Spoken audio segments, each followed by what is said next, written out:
So let's talk. Let's talk about Nick. We've covered our thoughts on the Flash, but now we can all chip in here and talk about its monumental box office failure, which is, of course, the title of this video: Why the Flash Failed at the Box Office.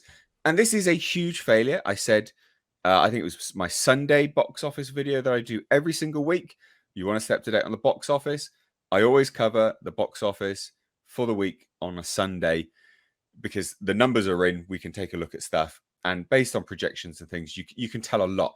I said there and then, to which everyone else then began parroting elsewhere on Twitter, I think it was, and then it kind of went spiraling. This is a $300+ million loss for the studio. It absolutely is a $300 million loss for the studio. Easy. Wow. $300 million loss at the end of its run. This is what it will cost the studio. And do you agree? Do you disagree with that statement? My sort of projection on that, based on the conservative 2.5 multiplier of the $200 million budget, which is definitely more than that. It's been in the can for ages. There's financiers that have interest on these payments as well. So we're being very kind with the $300 million loss. 2.5 times multiplier. What do you think, Tom? Well, it was funny because a few people were pointing this out yesterday, and I'm like, yeah, I wouldn't be surprised, because I was never told an exact number, but I was told by more than one source that this is, in so many words, Flash was the most expensive movie Warner Brothers ever made. Even more money. It cost even more money than Justice League, which was previously the most expensive movie Warner Brothers had ever made. So I wouldn't be surprised if this movie cost anywhere between $350, $375, maybe even $400 million to make or more. And at the end of the day, once you figure in P&A and all that kind of business, they'll be lucky to make that much back. Because that's another thing, is people, like with the Little Mermaid going on, Collider and all these other people are running interference from it. And the moment that movie made like $250 million at the global box office, they're like, it's profitable. It's profitable. It's like, no, it's not. In what world? It's beyond me. I say this every single time when I do these videos, because there's always some dumb tit that walks in and goes, yeah, it's done 100 and whatever. The budget was only $200 million. What do you think happens to the money you paid the theatre that you went to watch this fucking film in? What is wrong with you people? Well, there's beyond that too, yeah. Do you know what? Yeah, well, yeah, I know. Well, literally, just that part is important to cover first, though. Right. Because people seem to think that theatres just make money from nothing. They don't get any of that money. It's just they just get money from osmosis. Just you being there. For fuck's sake. Yeah, you can almost just figure that the theaters keep roughly half anymore. It used to be less, but now it's like roughly half with the newer deals. Especially if a movie goes to streaming right away, they get 50% across the board. Yeah. Yeah. I say 50% is an average, because different markets have a different percentage value as well. So that's the other thing. Yeah.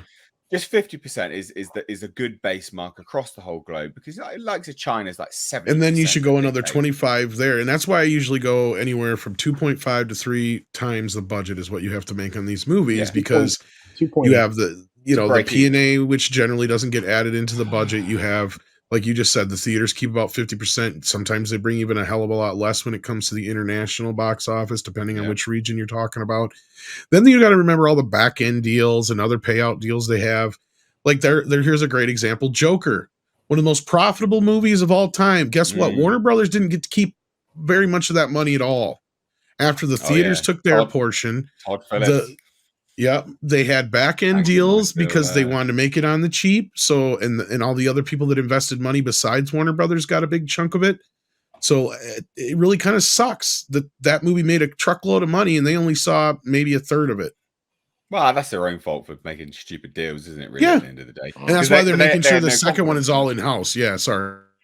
Yeah, well, they had no confidence in it, but it's not just that either, right? Like it's also, what people fail to realize is that one of the easiest things to Google to figure out how the marketing for this movie was insane is the average cost per 10 seconds to do an advert at the Super Bowl. Right. And then figure out, Times that versus what they released at the Super Bowl, an entire feature-length trailer. Oh wow, fuck me, that was an expensive trailer. And then every other trailer that they released, like Jesus. Well, I mean, if it's a 1 minute thing, they paid $12 million. That's just for one ad, yeah. Yeah, and that's just one run, and they did it more than once in the Super Bowl. The first half they ran it once, but look. I mean, we'll set that all aside. I always use the metric of 2.8 because it satisfies the people that are 2.5 and the people that are 3 times.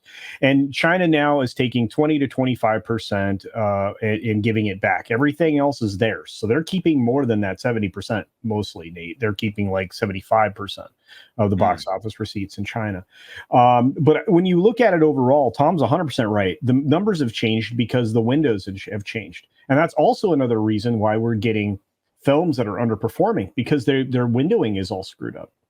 And I mean, we can get into all of that, certainly. But with this particular film, it's not quite as bad as Shazam. But will it lose $300 million? Yes. I don't think this film. I don't think this film pops anywhere close to what it needs to. I mean, you're looking at an opening weekend of 50-some million, and you add it all up. And Tom and I think did this earlier. You had an entire weekend with 3 films that opened this weekend. One with a budget of $5 million, it made $6 million. One with a budget of $200 million, it made nothing. The Elemental film was just 15, wasn't it? It was not good. Jesus. And then you make 55 million with Flash. It's less than that, actually. They came back. They lost $3 million. They screwed up the original amount. It made less than they thought. So this is even worse. This is even worse. They had to grab the 4th day. They had to grab the 4th day. But technically it's 5 days because that fucking on Wednesday. Yeah, it's not even 4 days. And it's on a fucking Wednesday. And don't forget, Nate, you had Mondays where it was showing nationwide in bigger cities. And I heard that the amount they made on that was not good either. This movie is going to fall off a cliff this weekend. Oh God, it's dead. It's dead already. This is easily a $300 million loss for the studio. And what annoys me about this so much is then you hear all this bollocks on the back end of like, well, the Flash director is going to now be directing Batman Brave and the Bold. What? Good decision. Good choice. What are you doing? Somebody leaned into that. I'm not sure if it was Tom on the Sunday night show, but maybe they didn't want to lose more talent at Warner. That was me. I said I think that there's a reason behind this. Now, I don't believe he deserves this, but I think it's partially A, Warner Brothers wants to keep Andy in house. B, of all the directors and people that worked on the Warner stuff before, there's only been 2 names that have come up now that have previously worked on anything prior to this, and that was Ben Affleck, who said fuck no, he's not coming back. And Andy Muschietti. And Andy makes sense to me because him and James Gunn seem to have very similar tastes. And not only this, I'm looking at it from the outside perspective. This movie has been just destroyed. So I'm sure that James sat Andy down and said, look, this movie's going to flop. We know it's going to be tough for you going forward, but we want to keep you home here at Warner Brothers. I'll give you one of the DC movies, or he said, we'll give you Brave and the Bold, whichever one, if he chose it, or he just knew that was the guy for the job, whatever. Now, again, I'm not saying he deserves it. I'm not saying he's going to do a good job, but I have a feeling that, and this is just my own personal speculation, that they looked at the situation and they said, look, Andy, we'll give you this movie as like a gimme because your Flash movie just got pissed all over, basically. Yeah, I mean, yeah. So that could be. Because you got to remember, this guy did the It movies and stuff like that for Warner Brothers, and they're not going to want to let him get too far away. Exactly. Yeah. Yeah, I can see that, and it's a way for him to solidify his future career in Hollywood. Because then he's guaranteed some more work, potential for good word of mouth again. But so, I mean, let's dive into, why we think this movie actually failed, right? Because a lot of the companies, a lot of the mainstream media out there is suggesting that this movie failed because Ezra Miller wasn't available to do the rounds. No, That's the biggest brain dead dunce take I've ever heard, ever. And I've said it in many videos I've done about this now. Why on earth him not being around to do press is going to make people not want to see this film? No one knows who he is anyway. And if they don't know who he is, right? You go ask your mum, who's Ezra Miller? She's going to go, who? No one knows. But guaranteed, guaranteed your mother then goes, who is Ezra Miller? Oh, I'll give him a Google. Give him some Google. Video of him choking a woman out in Iceland. Headline, grooming 12-year-old. Headline, wanted in Germany for breaking and entering. Headline, felony in wherever he lives, breaking into a neighbor's house, stealing alcohol bottles. Well, it was either Hawaii or Vermont. Yeah, Vermont. It's a fucking good thing he wasn't doing any press tour. It was a good thing. And they're acting like that's the reason. Fuck off. Come on. No, because they still got the Ezra questions. Even though I'm sure they pressured the media not to. They still asked everybody they could, basically. Yeah. What they should have done is paid Michael Keaton, because he's a consummate professional. He's been in the game for a very long time, right? A really long time. He knows how to navigate any of those questions. Any questions he gets about Ezra Miller, he'll know how to navigate. Get Ben Affleck to do it. He's a consummate professional, been in the game a long time, had awkward questions thrown at him about his alcoholism and stuff, and also his weird relationships. He'll be able to navigate that shit like that. Pay them. That's what they should have done, but they didn't, because they knew that they were dealing with a bomb and they had to pocket as much cash as possible. That's my summary. Yeah. I don't think you're totally wrong, even though I have seen Michael out there do a few interviews and stuff. But that at the end of the day, I don't disagree with you. I think Ezra Miller was not the main issue. I think he was part of the problem. I think some of that had to start bleeding into middle America and the general public, because Michael Keaton was enough to get butts in the seats.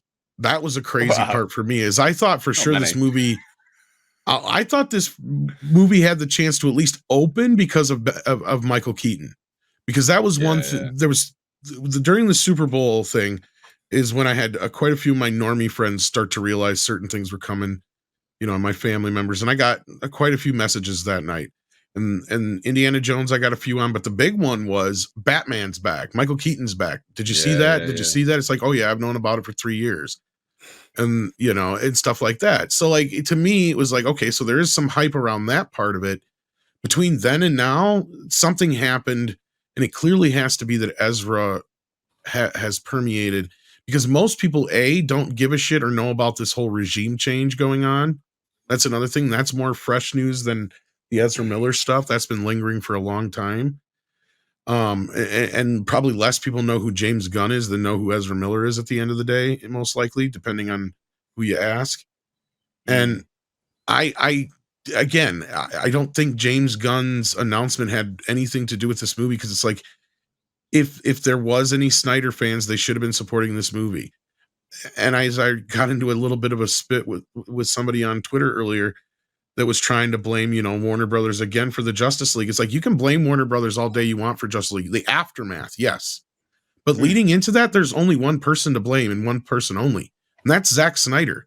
People didn't go see the Justice League not because they knew he wasn't directing. They could give a fuck who was directing. They didn't go because they hated Man of Steel and Batman v Superman. That's why they didn't go. Then people just found out it was a bad movie anyway. That didn't help. Why the wider yeah, absolutely. Not wrong. Yeah, I mean that's now plenty of people in the audience here know it, and our crews knew it and all that kind of stuff. But you ask a normal person at that time who Zack Snyder was, and even still to this day, most of them won't know who the hell he is. Again, I mean, this is the other problem too, is just how divided up the fandom became, just even in amongst, these different properties. I mean, having Snyder come in and create the Snyderverse is all well and fine if it works, but he wasn't Feige. He wasn't the people who got things started for Disney over at Paramount, which would have been Favreau, who really got the ball rolling. These are not, he wasn't a household name. So it's not surprising that you couldn't tell that guy from a hole in the wall. Same with Ezra Miller. But again, I'm gonna agree with you, Nate. Not knowing who Ezra Miller was and not having him do press was probably a favor for this film. Seriously, can you imagine Googling him and watching that video of him choke slamming a girl out in Iceland? It probably would have bombed even worse than it did if he would have been out there running around talking about it. Can you imagine that? Let me suggest this.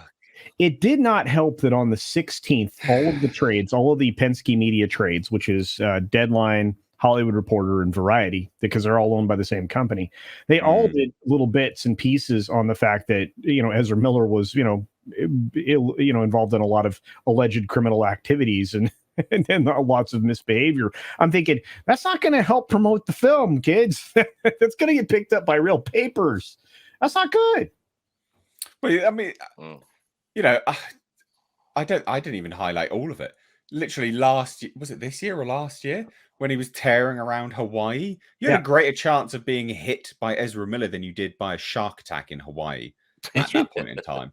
I mean, that's a genuine statistic. You just Google his name and you're going to see a picture of his face because he had to zoom in for a court hearing in Hawaii. I mean, it's not a good thing because no one knew who he was.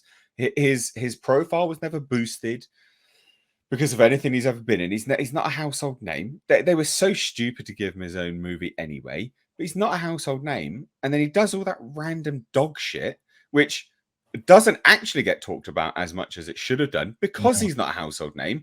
But it means you can't promote him to be a household name because he did all of that stuff. Because then people will talk about it and then it'll tank your movie. I honestly, I think they knew that they were dealing with a bomb.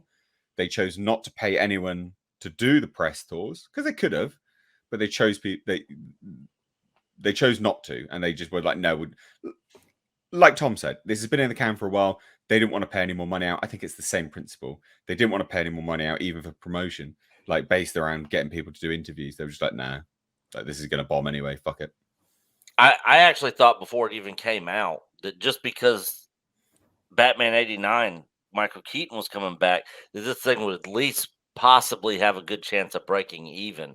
But this is bombed worse than I ever expected. I'm actually quite shocked. And a lot of people that are kind of in the same opinion space that we are generally, I saw that got early reviews and stuff of it, said it wasn't that bad of a movie. Now, I haven't seen it, but a lot of people that I watched that were trashing on it, saying this is going to be trash, ended up coming out and saying it actually wasn't that bad of a film. I actually liked a lot of it. It had some issues with other parts, but I really didn't see a whole lot of people just dogpiling on it.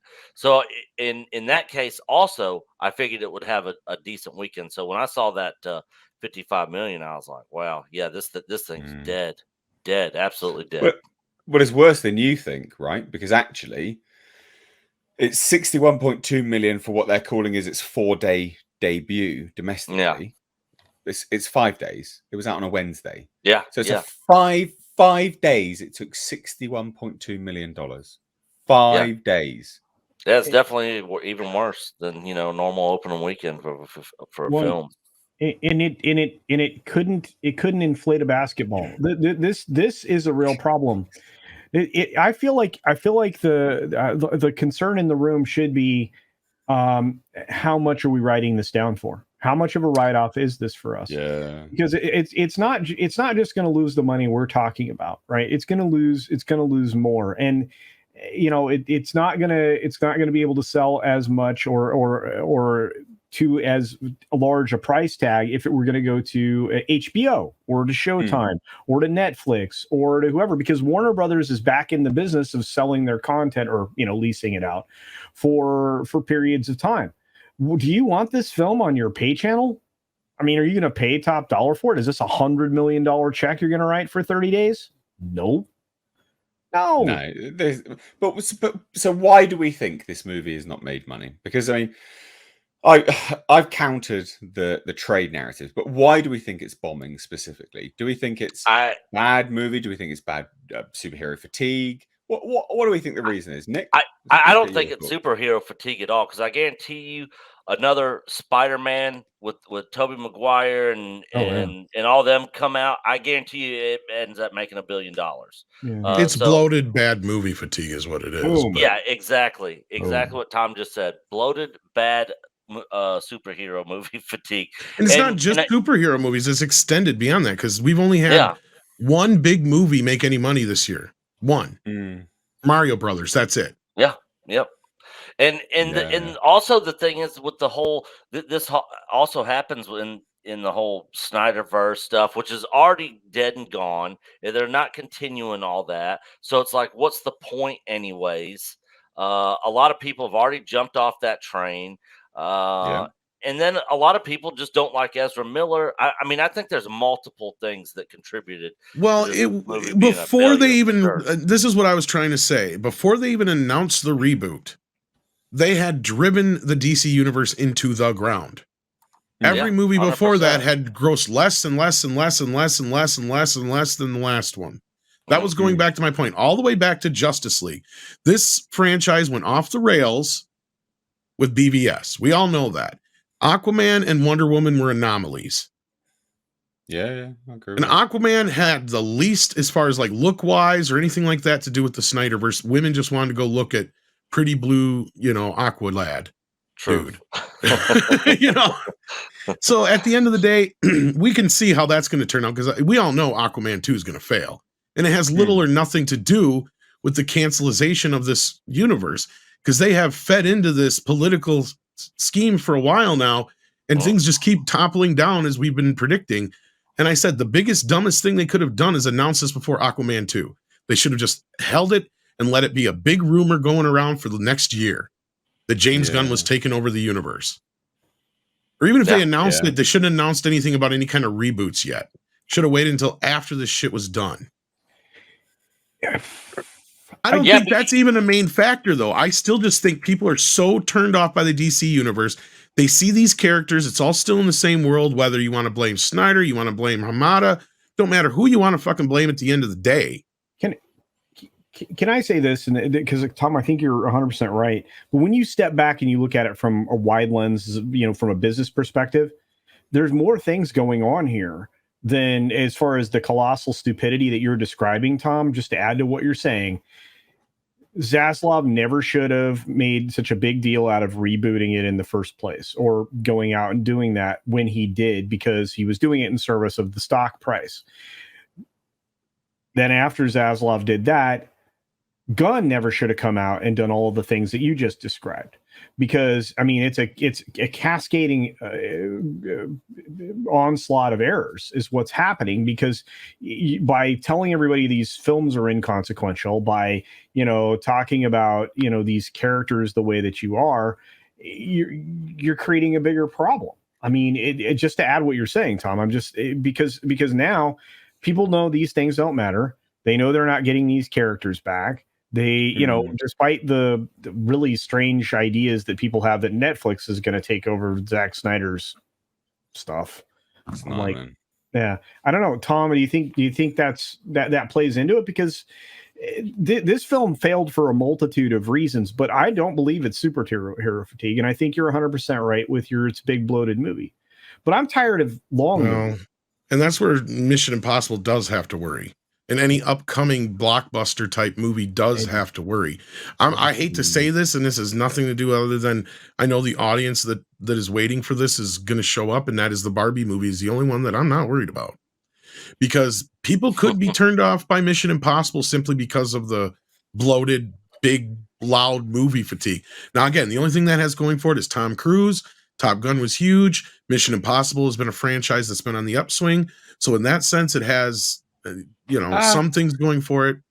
It's got two other very good things going for it. Yeah. What's that?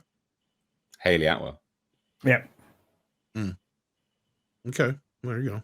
Well, she's two very good things. She's a stunner. She's a stunner.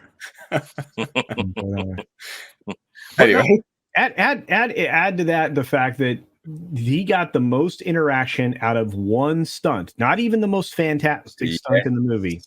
Yeah. In promotion of this film. Yeah. Did he just put that on? Was that a YouTube video or a Twitter video? It was YouTube. Like? You can watch it on YouTube, and you're losing your mind. Actually, I think he filmed it for theaters because I think I saw that in one of the theaters. It did play in the theater. You're right, Tom. But I can't remember before which film. But it's insane, right? It's insane because you can see it. You watch it on YouTube, and you're like going, "How many times did you do this? 17 times." Wow. They filmed it the first time. The other 16 were just for Tom's enjoyment.